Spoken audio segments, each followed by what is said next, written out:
Hi, this is the final part of the Atomic Habits audiobook, and in this, we are going to listen about advanced practice. How to go from being merely good to being truly great. Chapter 18. The truth about talent, when genes matter and when they don't. Many people are familiar with Michael Phelps, who is widely considered to be one of the greatest athletes in history.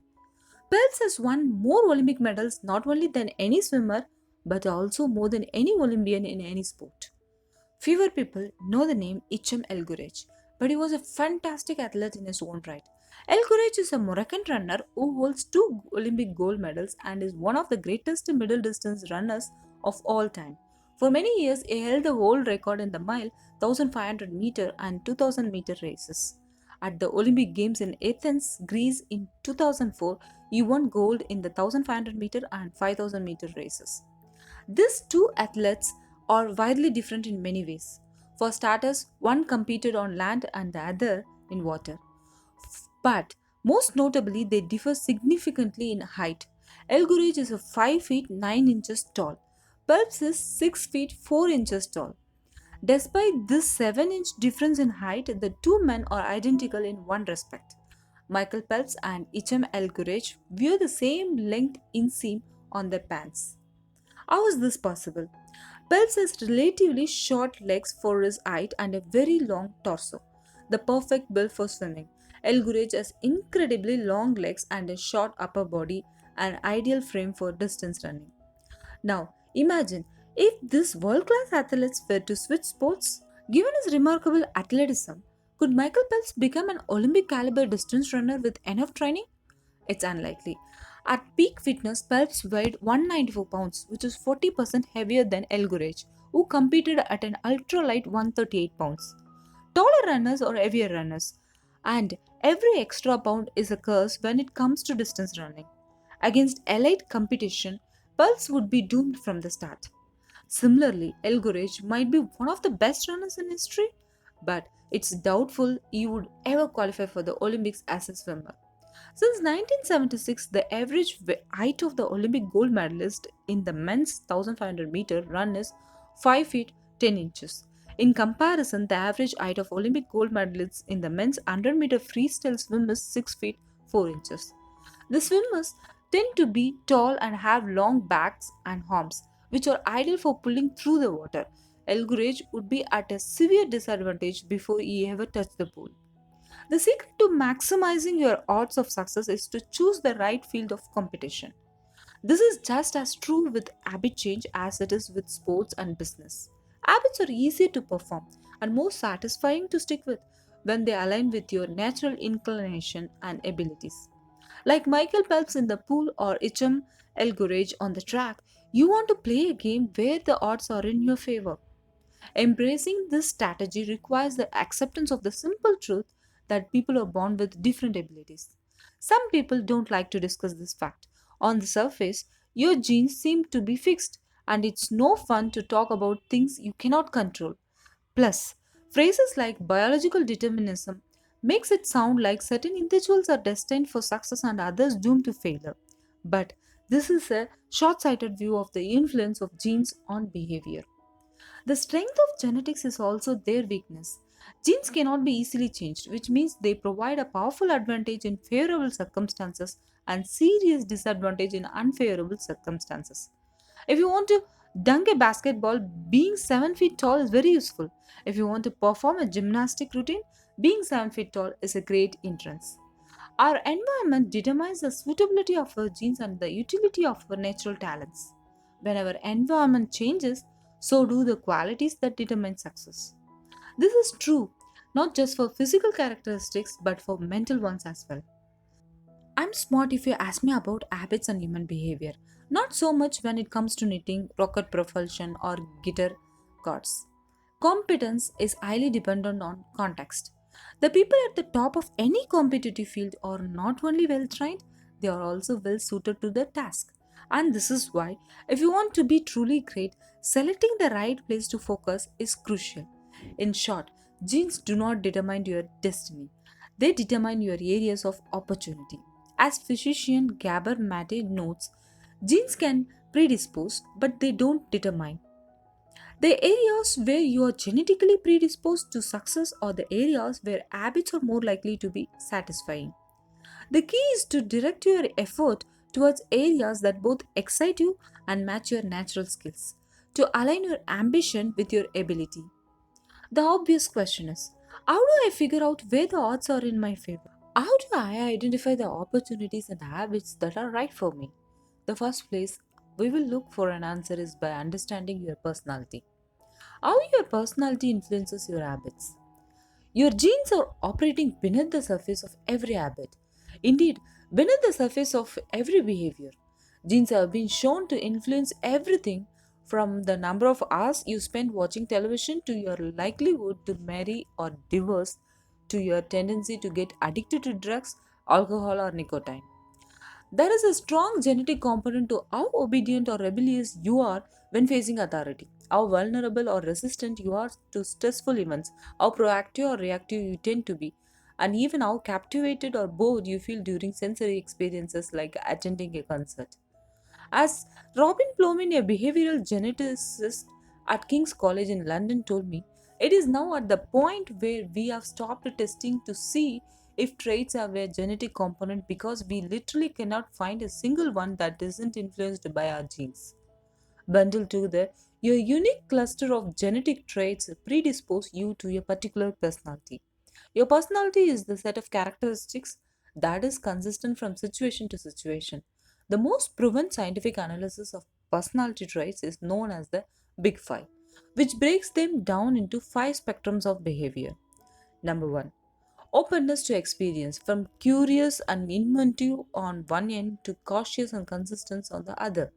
Number two, conscientiousness, organized and efficient to easygoing and spontaneous. Number three, extroversion, outgoing and energetic to solitary and reserved. You likely know them as extroverts versus introverts. Number four, agreeableness, friendly and compassionate to challenging and detached. Number five, neuroticism, anxious and sensitive to confident and calm and stable. All five characteristics have biological underpinnings. Extroversion, for instance, can be tracked from birth. If scientists play a loud noise in the nursing ward, some babies turn toward it while others turn away. When the researchers tracked these children through life, they found that the babies who turned toward the noise were more likely to grow up to be extroverts. Those who turned away were more likely to be introverts. People who are high in agreeableness are kind, considerate, and warm. They also tend to have higher natural oxytocin level, a hormone that plays an important role in social bonding, increases feelings of trust, and can act as a natural antidepressant. You can easily imagine how someone with more oxytocin might be inclined to build habits like writing thank you notes or organizing social events. As the third example, consider neuroticism, which is personality trait all people possess to various degrees. People who are high in neuroticism tend to be anxious and worry more than others. That this trait has been linked to hypersensitivity of the amygdala, the portion of the brain responsible for noticing threats. In other words, people who are more sensitive to negative cues in their environment are more likely to score high in neuroticism. Our habits are not solely determined by our personalities, but there is no doubt that our genes nudge us in a certain direction.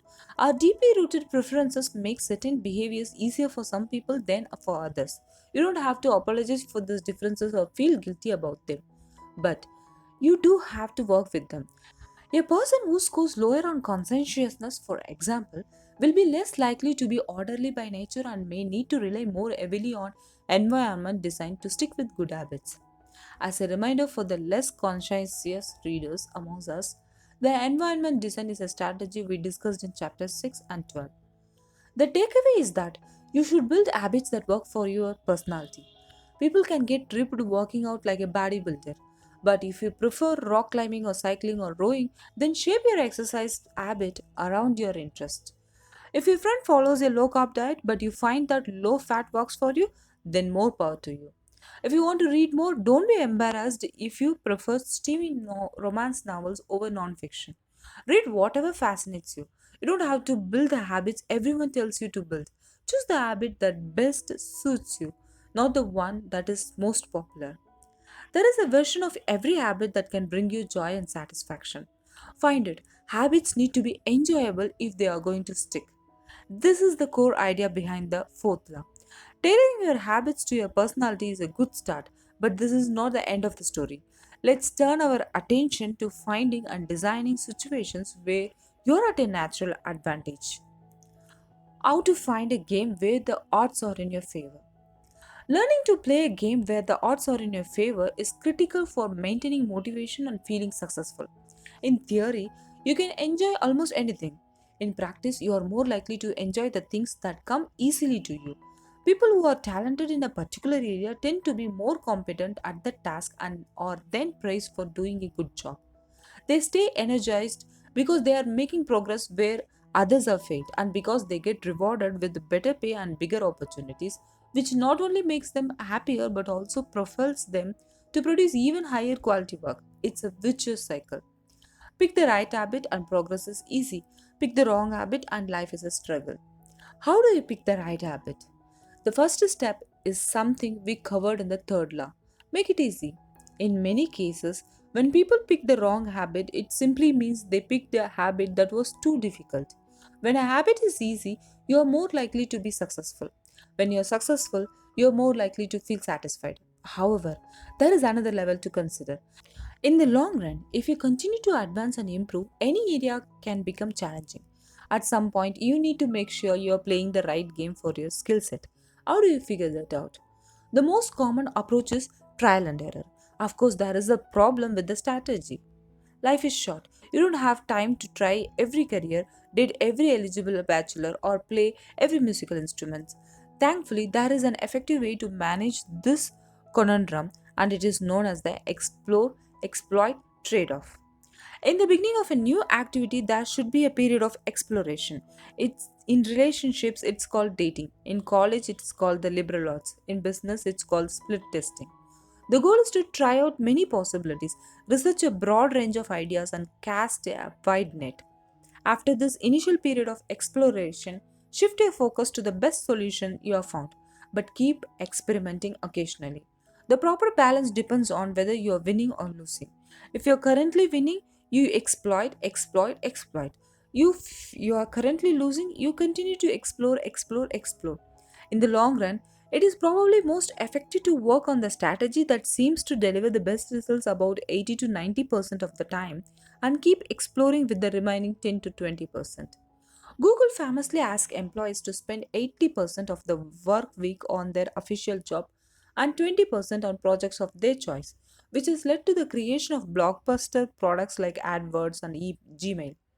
The optimal approach also depends on how much time you have. If you have a lot of time, like someone at the beginning of their career, it makes more sense to explore because once you find the right thing, you still have a good amount of time to exploit it. If you are pressed for time, say as you come up on the deadline for a project, you should implement the best solution you have found so far and get some results. As you explore different options, there are a series of questions you can ask yourself to continually narrowing in on the habits and areas that will be most satisfying to you. What feels like fun to me but work to others? The mark of whether you are made up for a task is not whether you love it but whether you can handle the pain of the task easier than most people. When are you enjoying yourself while other people are complaining? The work that hurts you less than it hurts others is the work you were made to do. What makes me lose track of time? Flow is the mental state you enter when you are so focused on the task at hand that the rest of the world fades away. This blend of happiness and peak performance is what athletes and performers experience when they are in the zone. It is nearly impossible to experience a flow state and not find the task satisfying at least to some degree. Where do I get greater returns than the average person? We are continually comparing ourselves to those around us, and our behavior is more likely to be satisfying when the comparison is in our favor. When I started writing at jamesclair.com, my email list grew very quickly. I wasn't quite sure what I was doing well, but I knew that Results seemed to be coming faster for me than for some of my colleagues, which motivated me to keep writing. What comes naturally to me?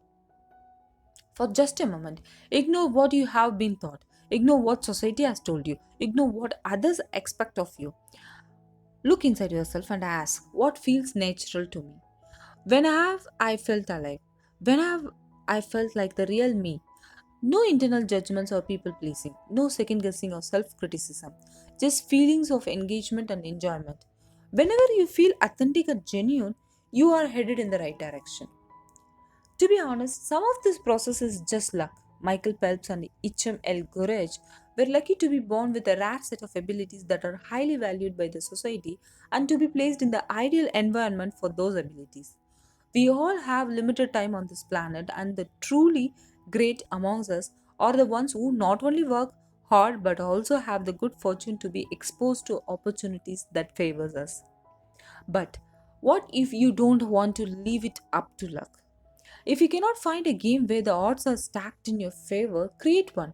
Scott Adams, the cartoonist behind Dilbert, says everyone has at least a few areas in which they could be in the top 25% with some effort. In my case, I can draw better than most people, but I am hardly an artist. And I'm not any funnier than the average stand up comedian who never makes it big, but I am funnier than most people. The magic is that few people can draw well and write jokes. It's the combination of the two that makes what I do so rare. And when you add in my business background, suddenly I add a topic that few cartoonists could hope to understand without living it. When you cannot win by being better, you can win by being different. By combining your skills, you reduce the level of competition, which makes it easier to stand out. You can shortcut the need for a genetic advantage or for years of practice by rewriting the rules. A good player works hard to win the game everyone else is playing. A great player creates a new game that favors their strength and avoids their weaknesses. In college, I designed my own major, biomechanics, which was a combination of physics, chemistry, biology, and anatomy.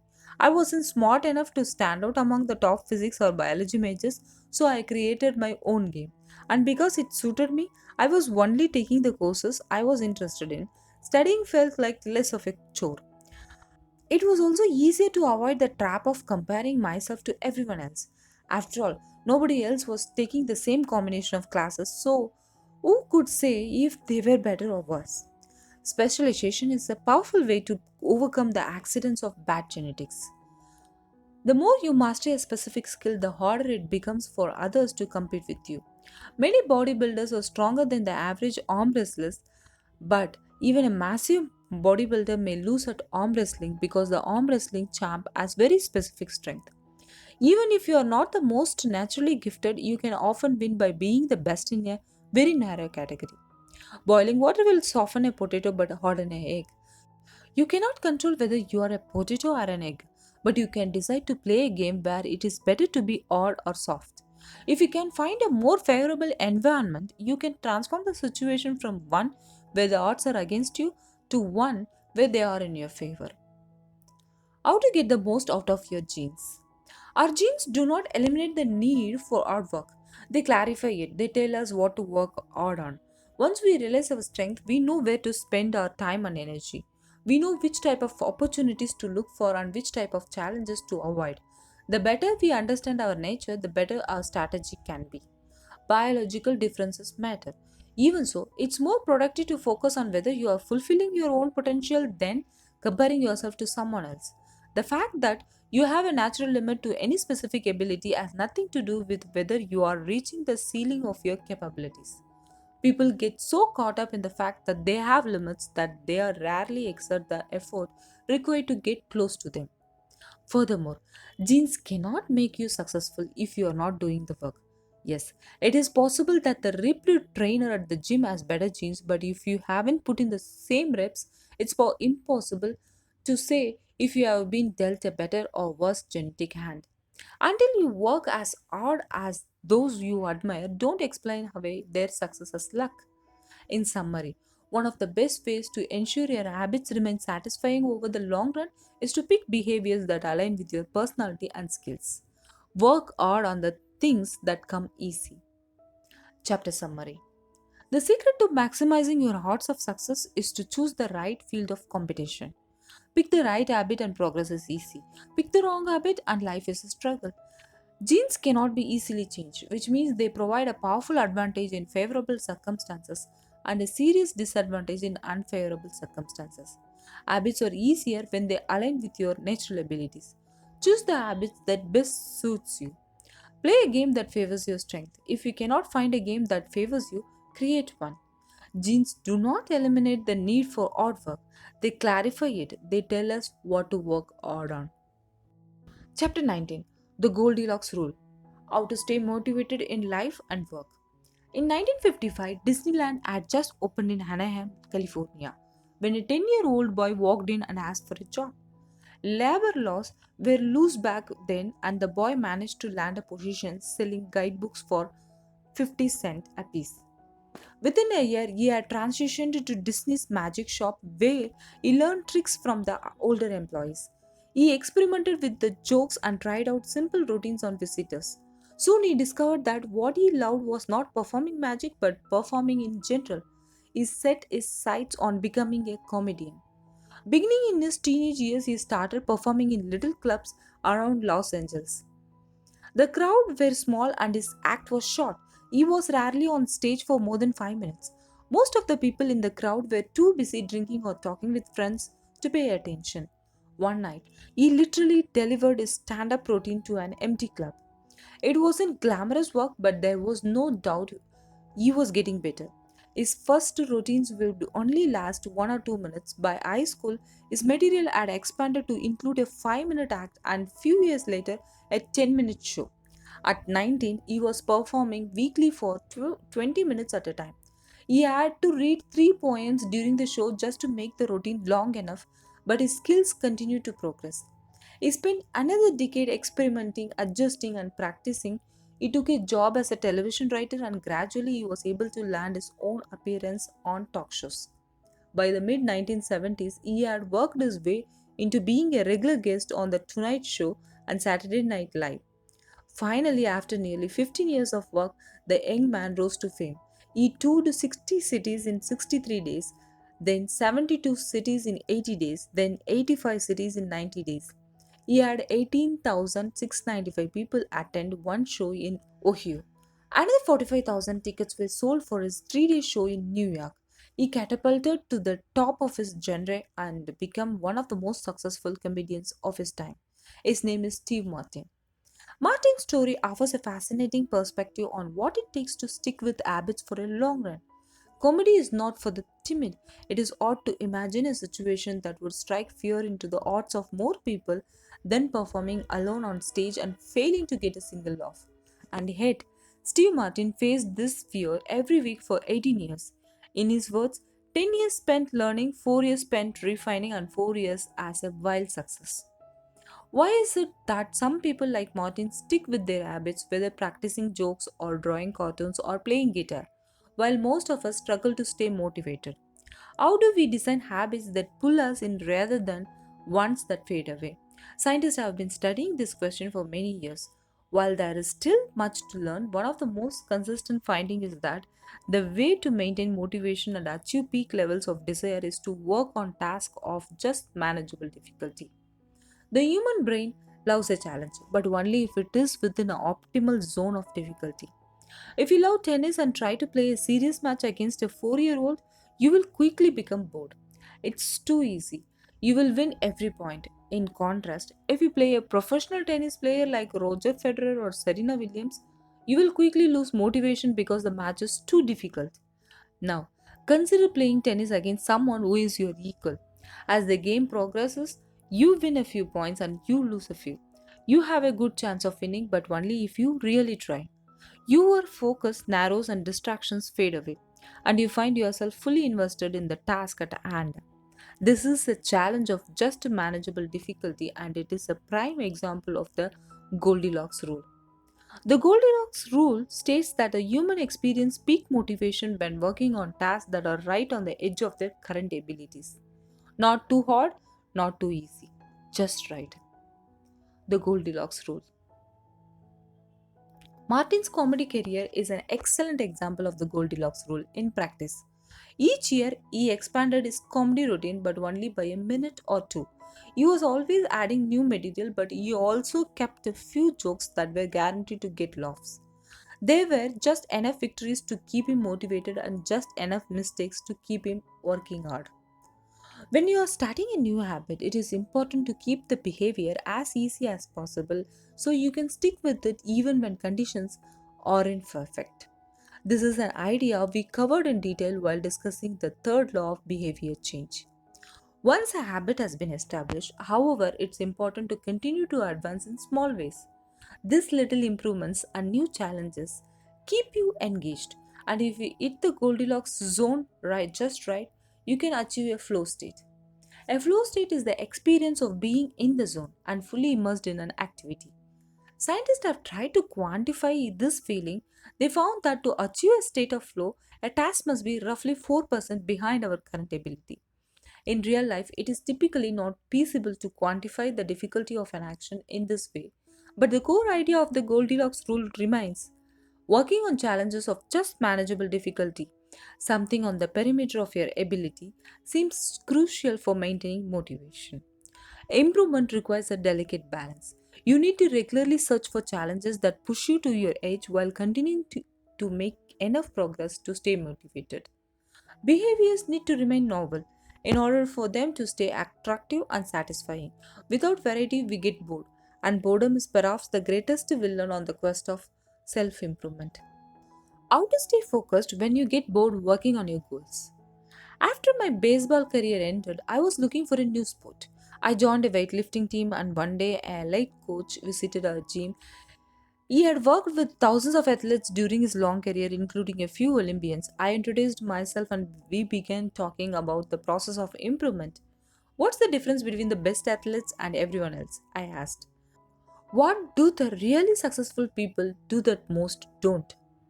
He mentioned the factors you might expect genetics, luck, talent, but then he said something I wasn't expecting. At some point, it comes down to who can handle the boredom of training every day, doing the same lifts over and over and over. His answer surprised me because it is a different way of thinking about work ethic.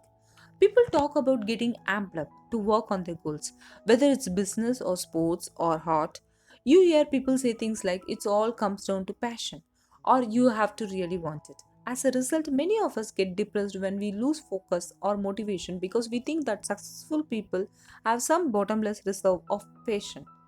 But this coach was saying that really successful people feel the same lack of motivation as everyone else.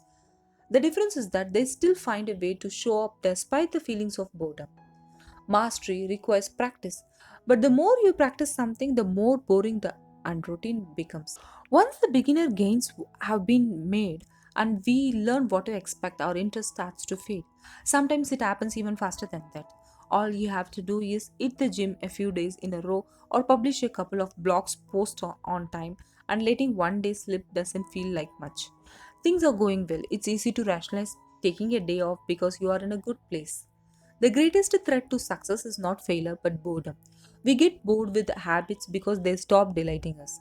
The outcome becomes expected, and as our habits become ordinary, we start derailing our progress to seek novelty. Perhaps this is why we get caught up in a never ending cycle, jumping from one workout to the next, one diet to the next, one business idea to the next. As soon as we experience the slightest dip in motivation, we begin seeking a new strategy, even if the old one was still working. As Machiavelli noted, men desire novelty to such an extent that those who are doing well wish for a change as much as those who are doing badly. Perhaps this is why many of the most habit forming products are those that provide continuous form of novelty. Video games provide visual novelty, porn provides sexual novelty, junk food provide culinary novelty. Each of these experiences offer continual elements of surprise. In psychology, this is known as a variable reward. Slot machines are the most common real world example. A gambler hits the jackpot every now and then, but not at any predictable interval. The pace of rewards varies. This variance leads to the greatest spike of dopamine, enhances memory recall, and accelerates habit formation. Variable rewards Won't create a craving, that is, you cannot take a reward people are uninterested in, give it to them at a variable interval and hope it will change their mind. But they are a powerful way to amplify the cravings we already experience because they reduce boredom. The sweet spot of desire occurs at a 50-50 split between success and failure. Half of the time you get what you want, half of the time you don't. You need just enough winning to experience satisfaction and just enough wanting to experience desire. This is one of the benefits of following the Goldilocks rule. If you are already interested in a habit, working on challenges of just manageable difficulty is a good way to keep things interesting. Of course, not all habits have a variable reward component, and you wouldn't want them to. If Google only delivered a useful search result some of the time, I would switch to a competitor pretty quickly. If Uber only picked up half of my trips, I doubt I would be using that service much longer. And if I flossed my teeth each night and only sometimes ended up with a clean mouth, I think I would skip it. Variable rewards or not, no habit will stay interesting forever. At some point, everyone faces the same challenge on the journey of self improvement. You have to fall in love with boredom. We all have goals that we would like to achieve and dreams that we would like to fulfill, but it doesn't matter what you're trying to become better at. If you only do the work when it is convenient or exciting, then you'll never be consistent enough to achieve remarkable results. I can guarantee that if you manage to start a habit and keep sticking to it, there will be days when you feel like quitting. When you start a business, there will be days when you don't feel like showing up. When you are at the gym, there will be sets that you don't feel like finishing. When it is time to write, there will be days that you don't feel like typing. But stepping up when it is annoying or painful or draining to do so, that's what makes the difference between a professional and an amateur. Professionals sticks to the schedule. Amateurs let life get in the way. Professionals know what is important to them and work toward it with purpose. Amateurs get pulled off course by the urgencies of the life. David Kane, an author and meditation teacher, encourages his students to avoid being fair weather meditators. Similarly, you don't want to be a fair weather athlete or a fair weather writer or fair weather anything. When a habit is truly important to you, you have to be willing to stick to it in any mood. Professionals take action even when the mood isn't right. They might not enjoy it, but they find a way to put the reps in. There have been a lot of sets that I haven't felt like finishing, but I never regretted doing the workout. There have been a lot of articles I haven't felt like writing, but I have never regretted publishing on schedule. There have been a lot of days I have felt like relaxing, but I never regretted showing up and working on something that was important to me. The only way to become excellent is to be endlessly fascinated by doing the same thing over and over. You have to fall in love with the boredom. Chapter summary. The Goldilocks rule states that human experience peak motivation when working on tasks that are right on the edge of their current abilities. The greatest threat to success is not failure but boredom. As habits become routine, they become less interesting and less satisfying. We get bored. Anyone can work hard when they feel motivated. It is the ability to keep going when work isn't exciting and makes the difference. Professionals stick to the schedule, amateurs let life get in the way. Chapter 20. The downside of creating good habits. Habits create the foundation for mastery. In chess, it is only after the basic movements of the pieces have become automatic that a player can focus on the next level of the game. Each chunk of information that is memorized opens up the mental space for more effortful thinking. This is true for any endeavor.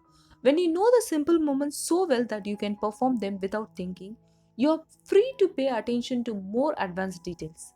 In this way, habits are the backbone of any pursuit of excellence. However, the benefits of habits comes at a cost. At first, each repetition develops fluency, speed, and skill.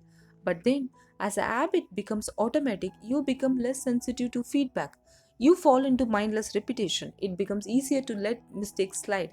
When you can do it good enough on autopilot, you stop thinking about how to do it better. The upside of habits is that we can do things without thinking. The downside of habits is that you get used to doing things a certain way and stop paying attention to little errors.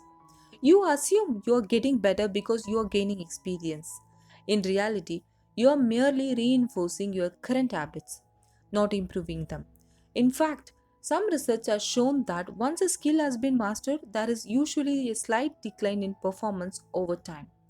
Usually, this minor dip in performance is no cause for worry. You don't need a system to continuously improve how well you brush your teeth or tie your shoes or make your morning cup of tea. With habits like this, good enough is usually good enough.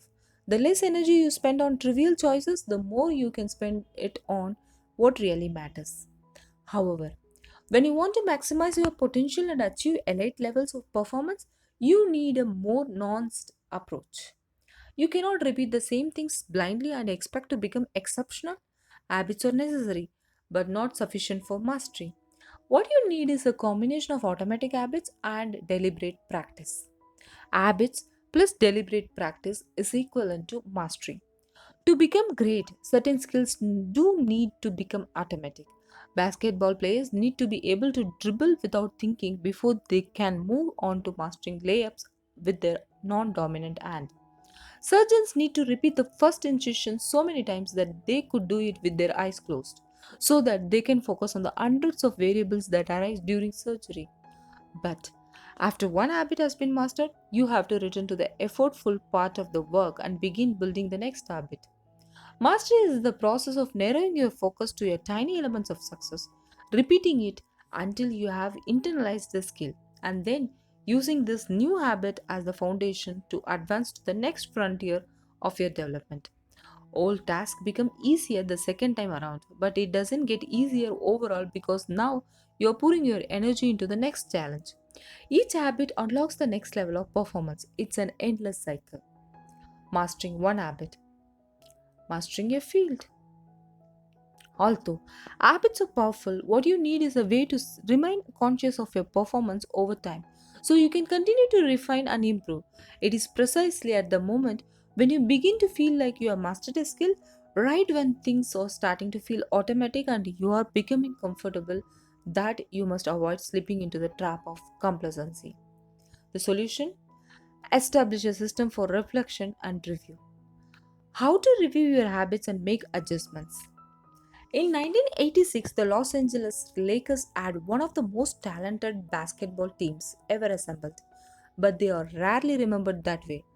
The team started the 1985 to 1986 NBA season with an astounding 29-5 record. The pundits were saying that we might be best team in the history of basketball. Head coach Pat Riley said after the season, surprisingly, the Lakers stumbled in the 1986 playoff and suffered a season ending defeat in the Western Conference Finals. The best team in the history of basketball didn't even play for the NBA championship. After that blow, Riley was tired of hearing about how much talent his players had and about how much promise his team held. He didn't want to see the flashes of brilliance followed by a gradual fade in performance. He wanted the Lakers to play up to their potential night after night. In the summer of 1986, he created a plan to do exactly that, a system that he called the Career Best Effort Program or CBE. When players first joined the Lakers, Riley explained, we track their basketball statistic all the way back to high school. I call this taking their number. We look for an accurate gauge of what a player can do and then build him into our plan for the team based on the notion that he will maintain and then improve upon his averages. After determining a player's baseline level of performance, Riley added a key step. He asked each player to improve their output by at least 1% over the course of the season. If they succeeded, it would be a CBE or career best effort, similar to the British cycling team that we discussed in chapter 1. The Lakers sought peak performance by getting slightly better each day. Riley was careful to point out that CBE was not merely about points or statistics but about giving your best effort spiritually and mentally and physically. Players got credit for allowing an opponent to run into you when you know that a foul will be called against him. Diving for loose balls, going up after rebounds, whether you're likely to get them or not. Helping a teammate when a player is guarding has surged past him, and other unsung hero deeds. As an example, let's say that Magic Johnson, the Lakers star player at the time, had 11 points, 8 rebounds, 12 assists, 2 steals, and 5 turnovers in a game.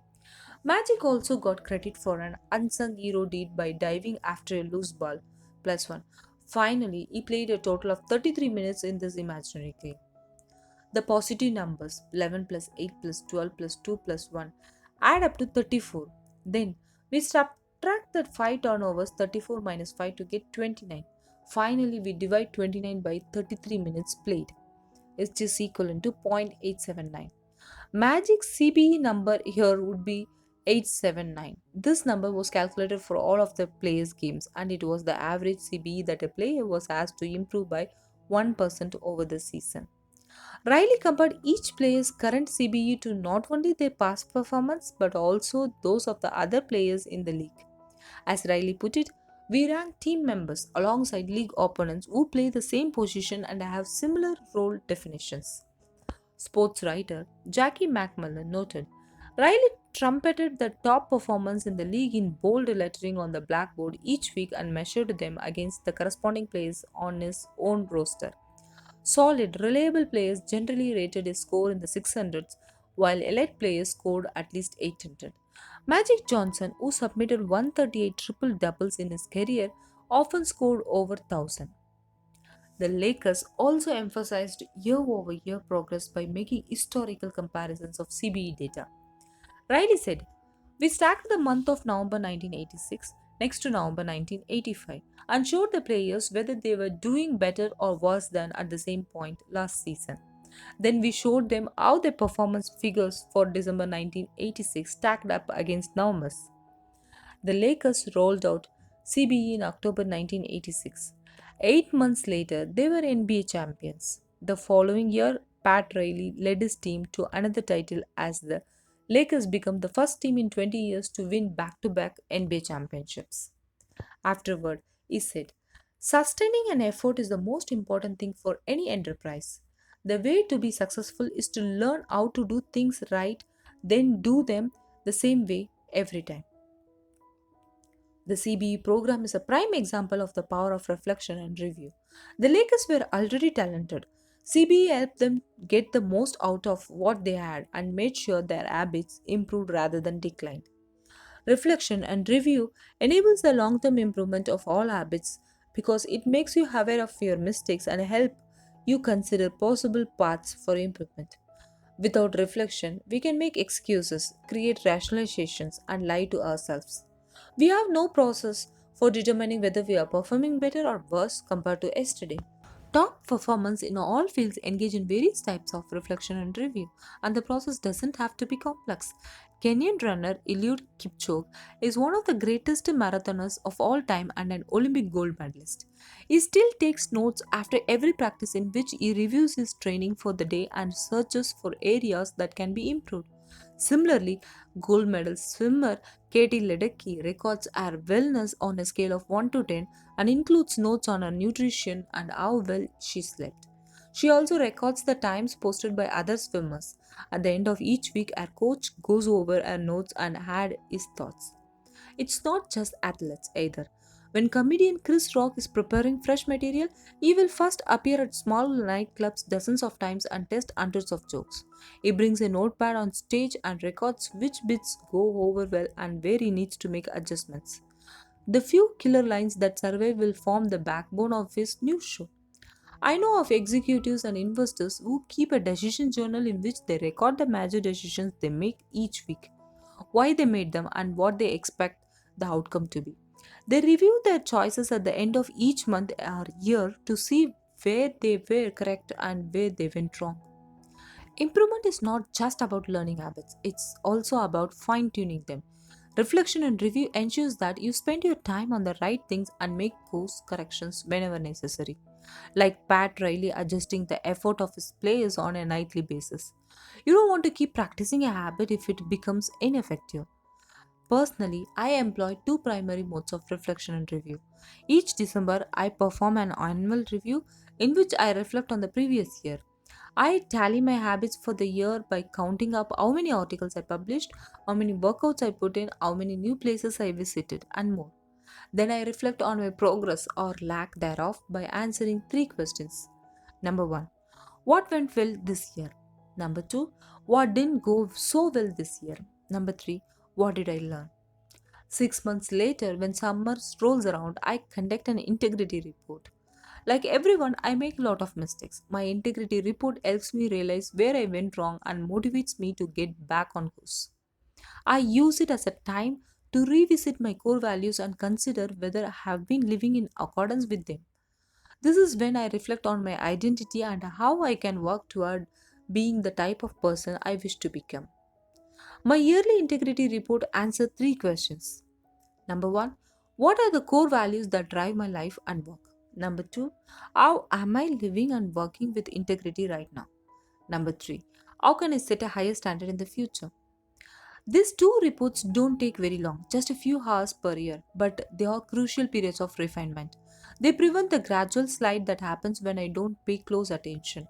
They provide an annual reminder to revisit my desired identity and consider how my habits are helping me become the type of person I wish to be. They indicate when I should upgrade my habits and take on new challenges, and when I should dial my efforts back and focus on the fundamentals. Reflection can also bring a sense of perspective. Daily habits are powerful because of how they compound, but worrying too much about every daily choices is like looking at yourself in the mirror from an inch away. You can see every imperfections and lose sight of the bigger picture. There is too much feedback. Conversely, never reviewing your habits is like never looking in the mirror. You aren't aware of easily flexible flaws, a spot on your shirt, a bit of food in your teeth. There is too little feedback. Periodic reflection and review is like viewing yourself in the mirror from a conversational distance. You can see the important changes you should make without losing sight of the bigger picture. You want to view the entire mountain range, not obsess over each peak and valley. Finally, reflection and review offers an ideal time to revisit one of the most important aspects of behavior change: identity. How to break the beliefs that hold you back. In the beginning, repeating a habit is essential to build up evidence of your desired identity. As you latch on to that new identity, however, those same beliefs can hold you back from the next level of growth. When working against you, your identity creates a kind of pride that encourages you to deny your weak spots and prevents you from truly growing. This is one of the greatest downsides of building habits. The more sacred an idea is to us, that is, the more deeply it is tied to our identity, the more strongly we will defend it against criticism. You see this in every industry. The school teacher who ignores innovative teaching methods and stick with their tried and true lesson plans. The veteran manager who is committed to doing things his way. The surgeon who dismisses the ideas of our younger colleagues. The band who produces a mind blowing first album and then gets stuck in a rut. The tighter we cling to an identity, the harder it becomes to grow behind it. One solution is to avoid making any single aspect of your identity an overwhelming portion of who you are. In the words of investor Paul Graham, keep your identity small. The more you let a single belief define you, the less capable you are of adapting when life challenges you. If you tie everything up in being the point guard or the partner at the firm or whatever else, then the loss of the facet of your life will wreck you. If you are a vegan and then develop a health condition that forces you to change your diet, you'll have an identity crisis on your hands. When you cling too tightly to one identity, you become brittle. Lose that one thing and you lose yourself. For most of my young life, being an athlete was a major part of my identity. After my baseball career ended, I struggled to find myself. When you spend your whole life defining yourself in one way and that disappears, who are you now? Military veterans and former entrepreneurs report similar feelings. If your identity is wrapped up in a belief like I'm a great soldier, what happens when your period of service ends? For many business owners, their identity is something along the lines of I'm the CEO or I'm the founder. If you have spent every waking moment working on your business, how will you feel after you sell the company? The key to mitigating this losses of identity is to redefine yourself such that you get to keep important aspects of your identity even if your particular role changes. I'm an athlete becomes I'm the type of person who is mentally tough and loves a physical challenge. I'm a great soldier transforms into I am the type of the person who is disciplined, reliable, and great on a team. I'm the CEO translates to I am the type of person who builds and creates things. When chosen effectively, an identity can be flexible rather than brittle. Like water flowing around an obstacle, your identity works with the changing circumstances rather than against them. The following quote from the Tao Te Ching encapsulate the ideas perfectly. Men are born soft and supple. Dead, they are stiff and odd. Plants are born tender and pliant. Dead, they are brittle and dry. Thus, whoever is stiff and inflexible is the disciple of death. Whoever is soft and yielding is the disciple of life. The hard and stiff will be broken, the soft and supple will prevail. Habits deliver numerous benefits, but the downside is that they can lock us into our previous patterns of thinking and acting, even when the world is shifting around us. Everything is impermanent, life is constantly changing, so you need to periodically check in to see if your old habits and beliefs are still serving you. A lack of self awareness is poison. Reflection and review is the antidote. Chapter summary. The upside of habits is that we can do things without thinking. The downside is that we stop paying attention to little errors. Habits plus deliberate practice is equivalent to mastery. Reflection and review is the process that allows you to remain conscious of your performance over time. The tighter we cling to an identity, the harder it becomes to grow behind it. Conclusion. The secret to results that last. There is an ancient Greek parable known as the Sorait's paradox, which talks about the effect one small action can have when repeated enough times. One formulation of the paradox goes as follows. Can one coin make a person rich? If you give a person a pile of 10 coins, you wouldn't claim that he or she is rich. But what if you had another and another and another? At some point, you'll have to admit that no one can be rich unless one coin can make him or her so. We can say the same about atomic habits. Can one tiny change transform your life? It's unlikely you would say so. But what if you made another and another and another? At some point, you'll have to admit that your life was transformed by one small change. The holy grail of habit change is not a single 1% improvement, but a thousand of them. It's a bunch of atomic habits stacking up, each one a fundamental unit of our overall system. In the beginning, small improvements can often seem meaningless because they get washed away by the weight of the system. Just as one coin won't make you rich, one positive change like meditating for 1 minute or reading one page each day is unlikely to deliver a noticeable difference. Gradually, though, as you continue to layer small changes on top of one another, the scales of life start to move. Each improvement is like adding a grain of sand to the positive side of the scale, slowly tilting things in your favor. Eventually, if you stick with it, you hit a tipping point. Suddenly, it feels easier to stick with good habits. The weight of the system is working for you rather than against you. Over the course of this book, we have looked at dozens of stories about top performers. We have heard about Olympic gold medalists, award winning artists, business leaders, life saving physicians, and star comedians. We have all used the science of small habits to master their craft and vault to the top of the field. Each of the people, teams, and companies we have covered has faced different circumstances but ultimately progressed in the same way through a commitment to tiny, sustainable, unrelenting improvements. Success is not a goal to reach or a finish line to cross. It is a system to improve, an endless process to refine. In chapter 1, I said, if you are having trouble changing your habits, the problem isn't you, the problem is your system. Bad habits repeat themselves again and again not because you don't want to change, but because you have the wrong system for change. As this book draws to a close, I hope the opposite is true.